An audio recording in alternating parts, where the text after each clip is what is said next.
Assalamualaikum warahmatullahi wabarakatuh. Perkenalkan, kami dari kelompok pemeriksaan SGOT dan SGPT yang berjumlahkan 7 anggota. Yang pertama Vidya Muhdar, yang kedua Andi Nurul Rahmah, yang ketiga Isma Hika Iksan, yang keempat Irma, yang kelima Kuswatu Rasmiah, yang keenam Hasnaini, yang ketujuh Sri Anggriani Abbas Jafar Pakaya.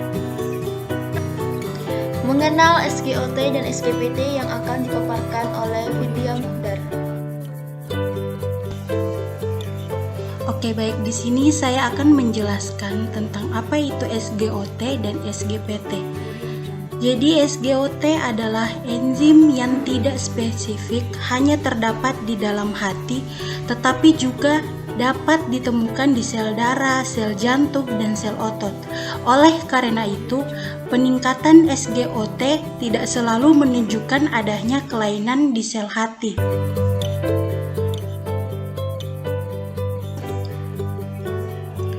Sedangkan SGPT adalah enzim yang spesifik untuk hati yang hanya memberikan hasil yang signifikan terhadap adanya peningkatan penyakit hepatobiliar di hati. Baik, di sini saya akan memaparkan nilai normal SGOT dan SGPT. Yang pertama yaitu nilai normal SGOT. Laki-laki minimum 14 mikro per liter dan maksimum 67 mikro per liter. Sedangkan perempuan minimum 10 dan maksimum 29 mikro per liter. Yang kedua yaitu nilai normal SGPT. Untuk laki-laki minimum 29 mikro per liter dan maksimum 175 mikro per liter. Sedangkan perempuan minimum 26 dan maksimum 59 mikro per liter. Berikutnya akan dipaparkan oleh Kuswatu Rasmiah. Adapun nilai SGOT dan SGPT dalam darah akan meningkat karena adanya kerusakan sel-sel hepar dibandingkan dengan enzim hepar lainnya. Karena kedua enzim ini meningkat terlebih dahulu dan meningkat drastis bila dibandingkan dengan enzim-enzim lain ketika kerusakan sel-sel hepar. Kenaikan SGOT dan SGPT. Adanya kenaikan kadar SGOT dan SGPT merupakan indikasi adanya gangguan fungsi hati. Jika terindikasi adanya gangguan fungsi hati, maka pemeriksaan hati lanjutan perlu dilakukan. Berikutnya prosedur kerja yang akan dipaparkan oleh Isma. Selanjutnya, prosedur kerja. Hal pertama yang dilakukan adalah mempersiapkan alat-alat yang akan digunakan. Seperti yang pertama adalah mikropipet. Mikropipet merupakan alat yang digunakan untuk mengambil dan atau memindahkan cairan dalam jumlah kecil secara akurat. Yang kedua, disentrifuge. Merupakan alat yang memanfaatkan gaya sentrifugal, yaitu gaya yang timbul akibat benda yang diputar dari satu titik sebagai porosnya. Fungsinya untuk memisahkan partikel padat dari satu benda cair suspensi atau memisahkan benda cair dari partikel padatan yang ada di dalamnya.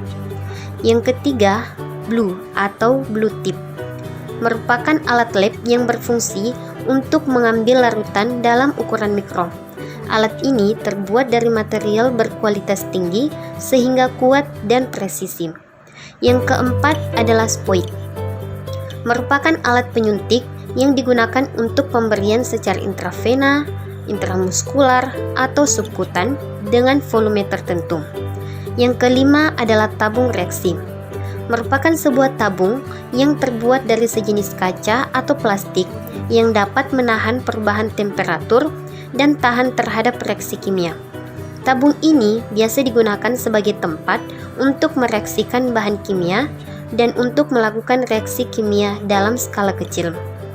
Yang keenam adalah spektrofotometer.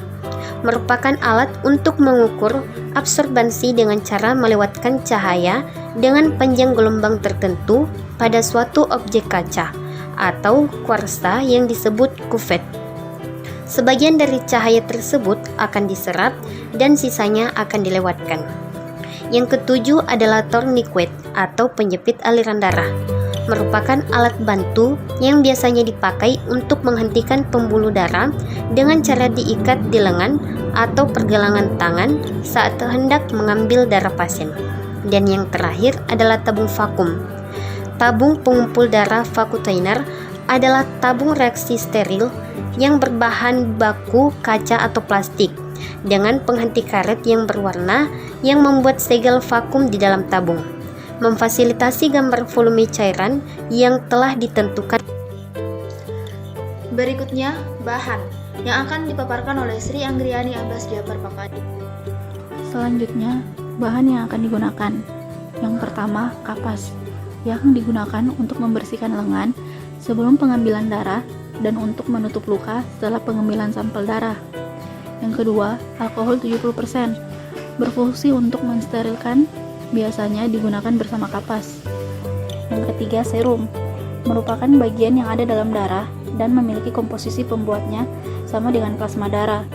Serum ini digunakan untuk pemeriksaan kadar GPT dan GOT. Yang keempat, reagen minerai, GPT dan GOT, digunakan untuk mengetahui reaksi kimia. Selanjutnya, pengambilan sampel atau darah. Pertama-tama, dibersihkan bagian lengan yang akan ditusuk dengan kapas alkohol 70% dan dibiarkan sampai kering. Yang kedua, dipasang ikatan pembendung pada lengan atas dan diminta pasien untuk mengepalkan dan membuka tangannya berkali-kali agar vena terlihat jelas.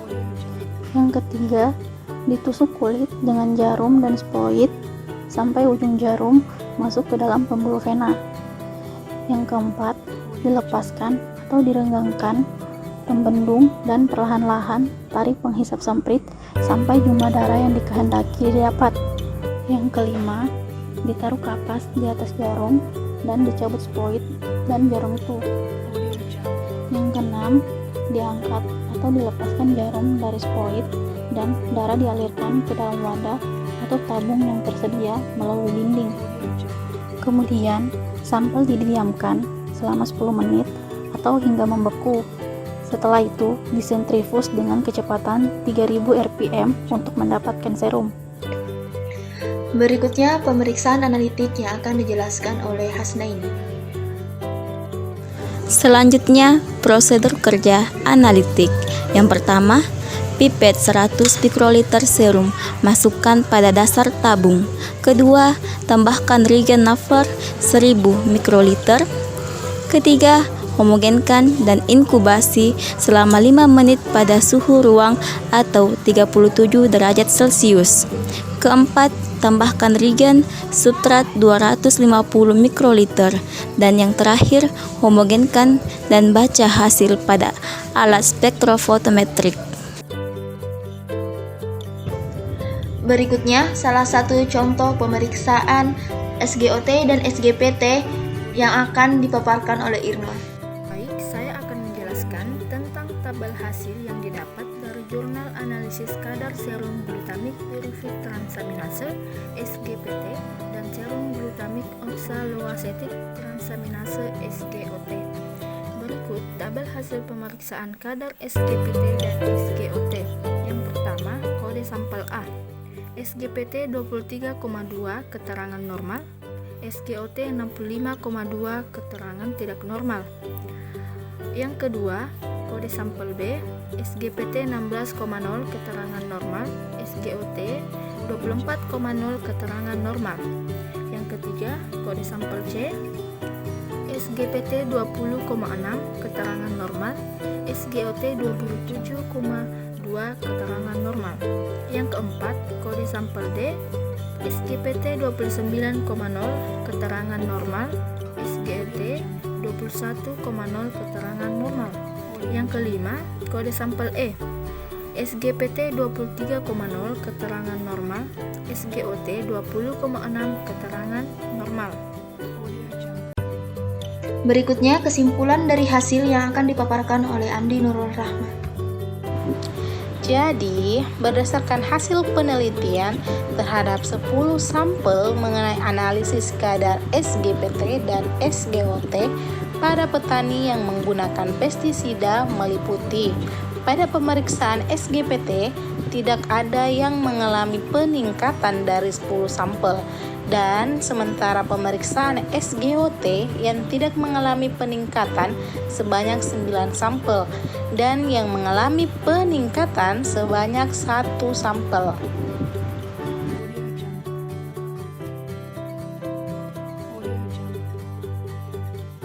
Goodbye.